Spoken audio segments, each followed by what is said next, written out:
In this video, I'm going to show you how to delete drafts on TikTok. That is quite simple and easy to do, so let's begin. And first, open up your TikTok application and go into your profile. And now, if you have drafts on your TikTok, you will see it right there at the very first position. And in order to delete the drafts, you need to get into it. Now I got 3 drafts here. I can tap on any of them and continue creating that video if I want. But if I don't want to create that videos, I don't like it, I want to delete that drafts, first I need to tap here on select. And now these small circles comes up at the top right of each draft, and here I can select the drafts that I want to delete.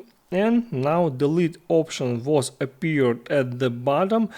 I can select any drafts that I want to delete and just tap here on delete button and confirm that action. If I want to keep, I tap keep.